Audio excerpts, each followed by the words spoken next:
एक बात मैं अपने रिव्यू में काफ़ी बार बोल चुका हूँ कि बॉलीवुड बेसिकली ना एंटरटेनमेंट इंडस्ट्री नहीं है, ये एक एक्टिविज्म इंडस्ट्री हो गई है। यहाँ एंटरटेनमेंट छोड़ के बाकी सब होता है और यहाँ के एक्टर एक्टिंग छोड़ के बाकी सब करते हैं। उसका सबूत ये फिल्म एक लेटेस्ट सबूत है।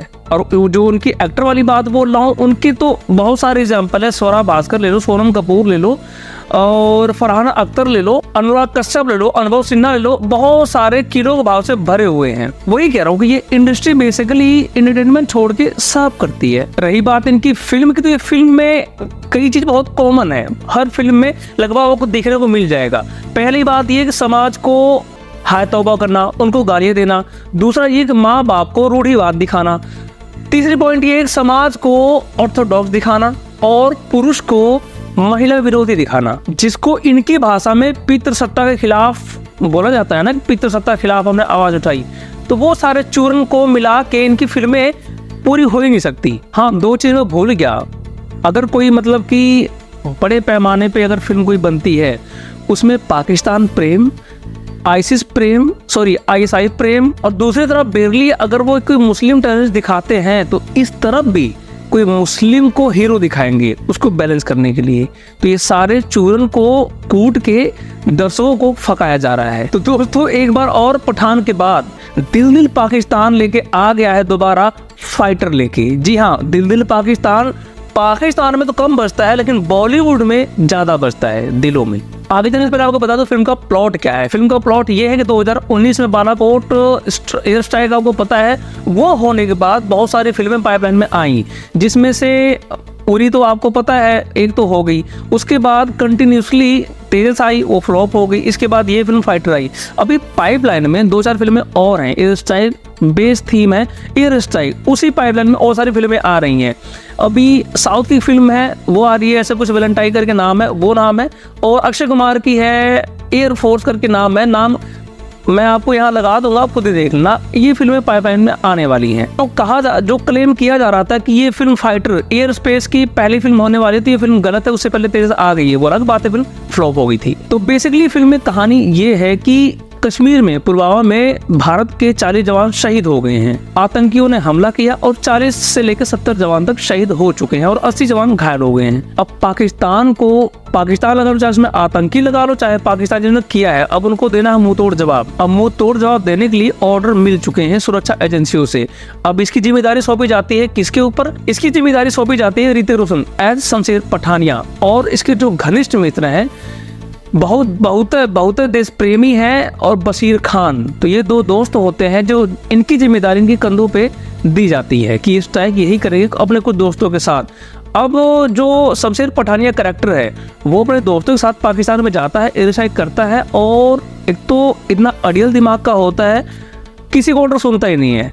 ऑफिस से ऑर्डर करते रहते हैं, लेकिन सुनता किसी की नहीं है। लेकिन उसके अड़ियल रवैये की वजह से और उसको ना सुनने के एक ईगो लगा दो, उसकी वजह से इसके दोस्त पाकिस्तान में फंस जाते हैं, जिसमें कुछ एक आध मारा जाता है। सेम वही गिल्ट लेके ये पूरी उम्र यहाँ ऑफिस में आता है कि भाई कि मेरी वजह से वो मारा गया है, और उसका सजा इसको दिया जाता है कि भाई तुम यहाँ से पोस्टिंग हो गए हैदराबाद में, वहां जाओ, तुम्हारे बस की एयरफोर्स में काम करना नहीं है। अब शमशेर पठानिया की वजह से इसके दोस्त मारे गए पाकिस्तान में, और मारा कौन गया है? बशीर खान, जो बहुत देश प्रेमी है, भारत के एयरफोर्स में जवान है, सिर्फ और सिर्फ इसकी अड़ियल रवैये की वजह से। अबे जब इतना ही अड़ियल रवैया है तो इसको निकाल क्यों नहीं देते? लेकिन नहीं, अगर निकाल देंगे तो फिल्म बनेगी कैसी? तो यही वजह है कि अड़ियल रवैया है, लेकिन उसको झेलना पड़ रहा है इंडियन एयरफोर्स को। अब आप पूछेंगे इसमें दीपिका पादुकोण क्या कर रही है, तो मुझे भी नहीं पता वो क्या कर रही है। शायद एहसास बैनर को ये लगता है कि दीपिका पादुकोण हमारे लकी चार्म है, इसलिए अपनी फिल्मों में इसको कास्ट करते जाओ, चाहे बेशक कुछ काम ना हो, चाहे वो पठान हुआ, चाहे अब ये फाइटर हुआ, इसमें बस कास्टिंग हो गई है। अब करना क्या है वो दीपिका पादुकोण खुद को नहीं मालूम है शायद। हाँ, बस एक काम है कि शमशेर पठानिया को लाइन मारना और उससे निकाह करना, बस यही रोल है इनका। हाँ, एक और वजह हो सकती है कि समाज को ब्लेम करना, कि समाज नहीं चाहता कि भारत की नारियां आगे बढ़ें, नारी विरोधी बताना समाज को और रूढ़िवाद बताना माँ बाप को। इसके लिए वो कैरेक्टर को यहाँ पर पैदा किया गया है, डाला गया है। तो दीपिका पादुकोण बेसिकली ये कह लो कि इसमें बुआ बनी है, बुआ मतलब सिर्फ कोसने काम दिया गया इनको। अच्छा, एक बात नोट करने की है कि दीपिका पादुकोण का कैरेक्टर जो मिन्नी राठौड़ है, हिंदू है, और शमशेर पठानिया से इश्क कर बैठती है, उससे लास्ट में शादी वादी कर लेती है। अच्छा, ये फिल्म करके निकल जाते हैं, ये फिल्म करके निकल जाती है रणवीर सिंह के साथ कोई और फिल्म करने के लिए। अब देखो ना कि टारगेट होती हैं भारत की वो लड़कियां जो रील्स पे हैं, जो इंस्टाग्राम रील पे हैं, जिसको दुनिया से पता ही नहीं है। तो यहाँ पर देखें कुछ और ही राग अलाप रहा बॉलीवुड, कुछ और ही चीज़ सिखा रहा है। तो वो अक्सर क्या होता है कि भारत के युवा तो फॉलो करते हैं ना, चाहे ऋतिक रोशन होगी, दीपिका पादुकोण, सलमान खान होगी, आलिया भट्ट, फॉलो तो करते हैं ना, तो वो भी फॉलो कर लेगी कि भाई जैसे उसने किया मेरे आइकन ने, मैं भी ऐसा ही करूँगी।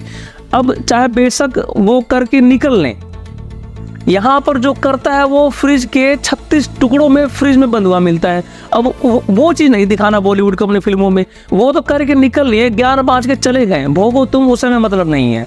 तो कुल मिला के फिल्म का प्लॉट बेसिकली यही है। फिल्म में एयर स्ट्राइक दिखाई गई है और एयर स्ट्राइक के थ्रू रेस्क्यू प्लान है। बस एयर स्ट्राइक है और रेस्क्यू है, दो चीज़ है फिल्म में। और फिल्म में क्या क्या है वो आगे बताता हूँ आपको वन बाय वन करके। सबसे पहले आपको बता दूं फिल्म का नेगेटिव एस्पेक्ट्स क्या है। फिल्म का नेगेटिव एस्पेक्ट्स ये है कि फिल्म ढीली है, ढीली ही नहीं है, बहुत ही ढीली है। फिल्म का 70% बहुत ज़्यादा स्लो चलता है, इतना स्लो कि आदमी उठ रहा है, खा रहा है, पी रहा है, पार्टी कर रहा है, फिर खा रहा है, हग रहा है, सो रहा है, बस ये है लगभग 70%। इंटरवल के बाद भी अक्सर फिल्म क्या होता है, इंटरवल तक कहानी को डेवलप कर देते हैं।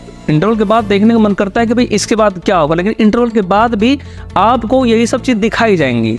और ये चीज़ देख के मुझे लगता है कि कहानी की बहुत कमी थी। जिसने भी कहानी लिखी है उसको आइडिया नहीं था उसमें क्या बनाने जा रहा हूँ। फिल्म लगभग 30% ये फोकस करने में लगी हुई है कि भारतीय मुसलमान जो एयरफोर्स, जो सैनिक है, जो जवान है, वो बहुत देश प्रेमी है, और जो उधर का जो मुसलमान है वो आतंकी है, वो मैच वही आतंकी है, वो उससे पाकिस्तान का या पाकिस्तान सैनिक से कोई सारोकार नहीं है। जो पाकिस्तान के सैनिक एक आध दो है जो आतंकियों के साथ मिलके वो भारत पे हमला करते हैं।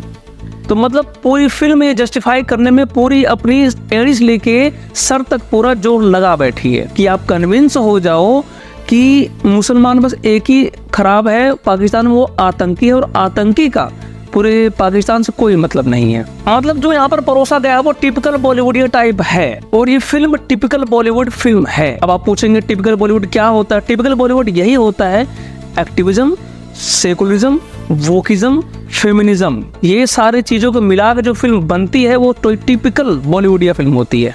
पूरी फिल्म में पूरे एयरफोर्स में बस दो ही मुसलमान हैं जो बहुत ही जाबाज हैं, और दो ही ऑफिसर हैं जो बहुत ही जाबाज हैं। वो है पैटी, ऋतिक रोशन का कैरेक्टर है, और दूसरा बशीर खान। और मुझे ऐसा लगता है कि बशीर खान और सुल्तानिया, इन दोनों की दोस्ती और इन दोनों के देश प्रेम को दिखाने के लिए इनके आगे पीछे कहानी लिख दी गई है। कहानी पे वही ताना बाना बुन के ये फिल्म फाइटर बना दी गई है। फिल्म बना दी गई है पूरे वो ज्ञान, पूरे लेक्चर के साथ। और ये चीज आपको बतानी भूल गया कि फिल्म में एक नया चूरन आपको चटाने की कोशिश की है।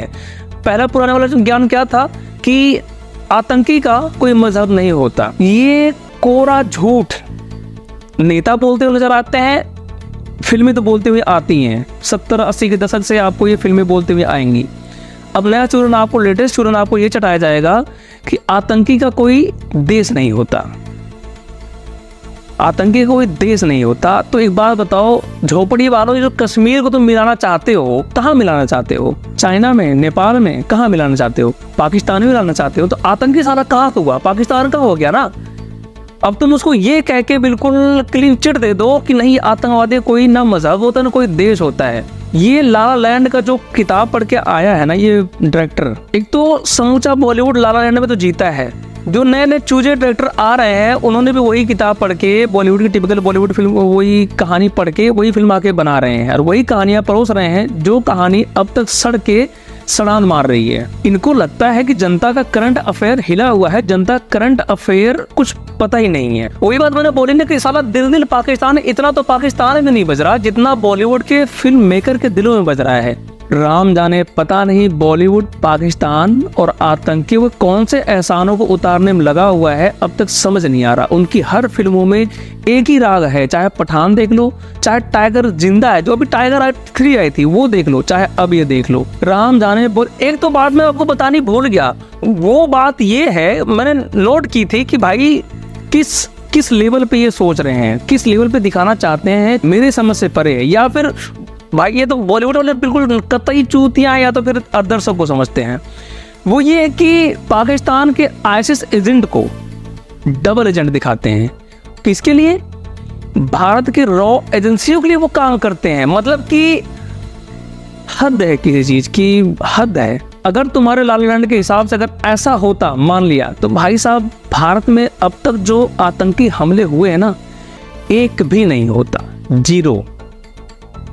वहाँ की एजेंसियाँ, वहाँ के सैनिक, वहाँ के पॉलिटिकल नेता, वहाँ की सरकारें सब मिली होती, सबको मालूम होता है कि भारत में क्या होने वाला है और क्या करने वाले हैं, कहाँ से होने वाला है और कौन करने वाला है। लेकिन बॉलीवुड नहीं, क्लीन चिट देने में लगा हुआ है। फिल्म की स्टोरी टेलिंग, स्क्रीन प्ले, सब चीज़ हिली हुई है।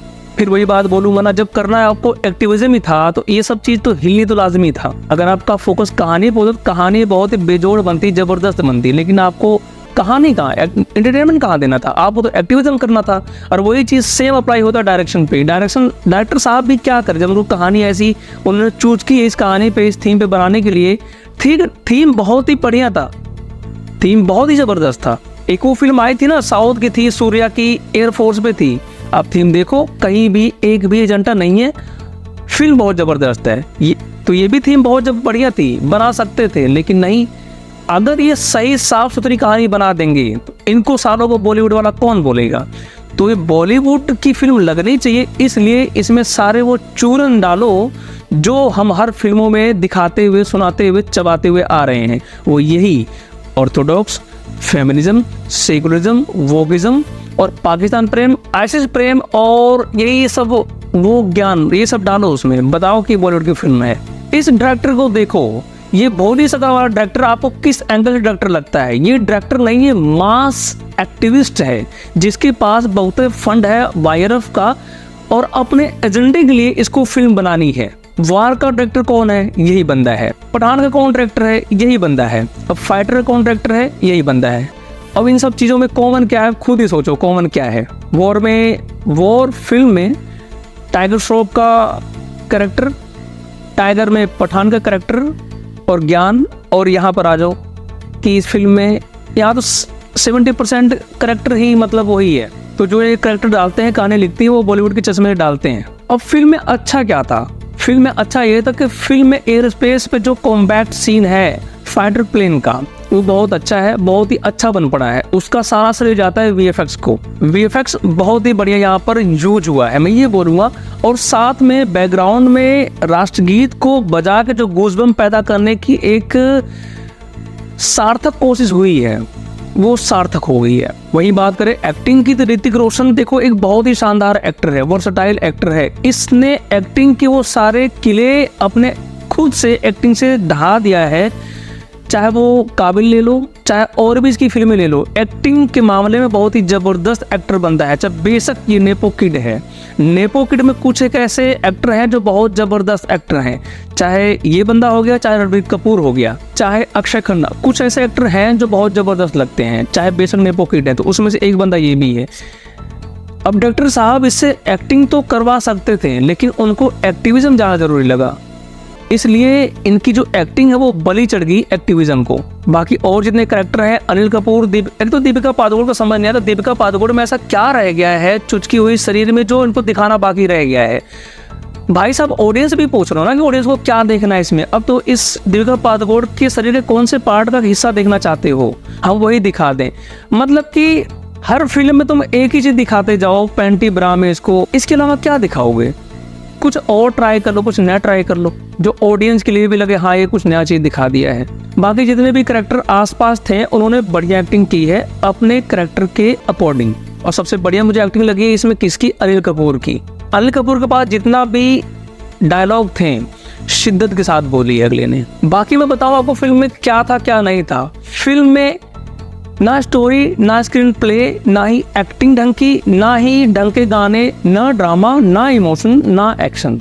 अगर फिल्म में कुछ है तो सिर्फ एक्टिविज्म, लेक्चर और देशभक्ति को कैश करने की चेष्टा। इस फिल्म से 2-3 ग्रह दूर रहे। इस फिल्म को मंगल ग्रह पर रिलीज करते ज़्यादा बढ़िया होता, क्योंकि वहाँ की जो आने वाली पीढ़ी है वो तुम्हारे इन इन प्यारे प्यारे लेक्चर से वाकिफ नहीं है तो वो देख के उसको एडमायर कर सकती है और उसको फॉलो कर सकती है, उसको सुन सकती है। और वहाँ के 10-15 हज़ार सालों में आने वाली पीढ़ी तुम्हारे इन क्यूट से जाल में फंस सकती है। लेकिन पृथ्वी की जनता तुम्हारी ये नई चूरन चाटने को तैयार नहीं है, क्योंकि बीते कुछ सालों में इस देश की जनता ने बहुत कुछ देख लिया है। तो तुम्हारे इस नए एक्टिविज्म का जहर उनके दिमाग पे तो नहीं चढ़ेगा। मैं फिल्म को रेट करूंगा 2.5 आउट ऑफ 10 स्टार। बाकी आपको रिव्यू आपको जैसा भी लगा हो आप बताओ कमेंट बॉक्स में। अच्छे लगे हो तारीफ करके, नहीं अच्छे लगे हो तो गालियां देके, और चैनल को अपने स्वाद अनुसार सब्सक्राइब कर लेना। जय हिंद।